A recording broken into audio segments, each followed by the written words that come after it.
Okay, so we are gonna mess with this rig today. I got a new motherboard in. Actually, I haven't opened this up yet. I just took it out of the box, but it should be brand new. Everything looks good.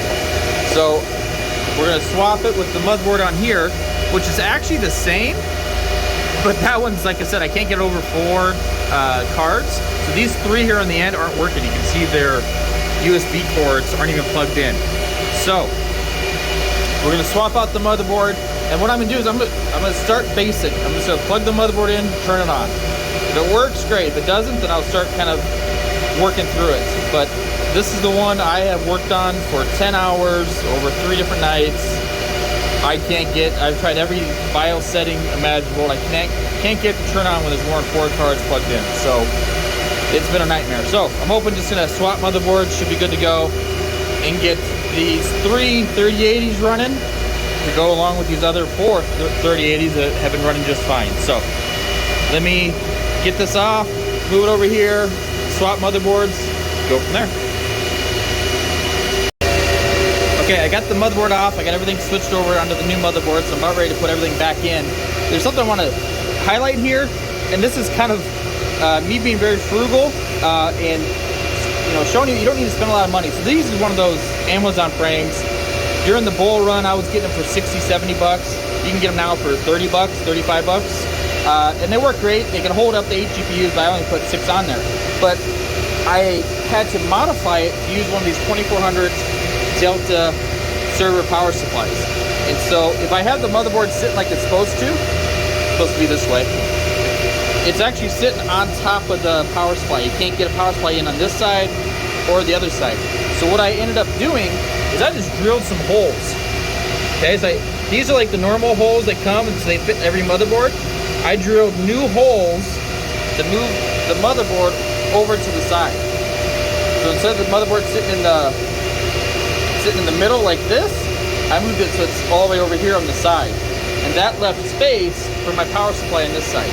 So just because it didn't work originally, why spend the extra money? Just get a drill, measure out the holes, drill some holes, and then I'm using these little motherboard stands, and they work great. I can't open it up one-handed, but I use these. I just put them through the hole and then put them through the holes on the motherboard, and it works great. So that's just something, keep that in mind. You can save yourself, instead of ordering another frame for 30, 40, 60, 70 bucks. You can just drill some holes, order these for 3 bucks, and make use of what you got. Okay? All right, I'll be back here when I finish putting this all together, and we'll see how we did. One eternity later. Well, okay guys, I finally got this 7-card 3080 rig up and running. I have been through 3 motherboards and plenty of risers and plenty of BIOS resets and everything else. It was a nightmare. So just wanted everyone to know that I got this up and running. What it ended up being was the motherboard. For some reason, I had one of these BTC Pro 2.0s. It wouldn't go over 4 cards no matter what the settings were. I got another motherboard. That one had bent pins. It was used. It looked brand new. It looked really good, but it did have bent pins. And then I got this one, which was brand new. Everything was still wrapped up like it was supposed to, and so forth. So I got this running. It did give me a hard time. I did have to change some settings in the BIOS and play with it, reset some GPUs on the risers, but I finally got it working.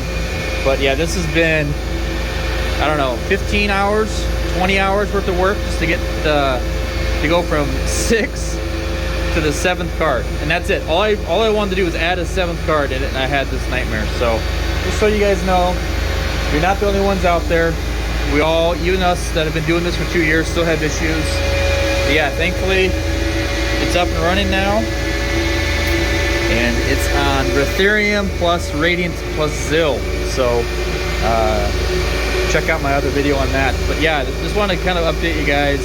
I'll have kind of an explanation. I'm trying to piece all this video together and see what it looks like. All the different pieces from like 4 weeks worth of working on it. So I just wanted to let you guys know that you're not alone. We all have to deal with it, and we all have issues too. So thank you guys for checking out this video. Have a good day.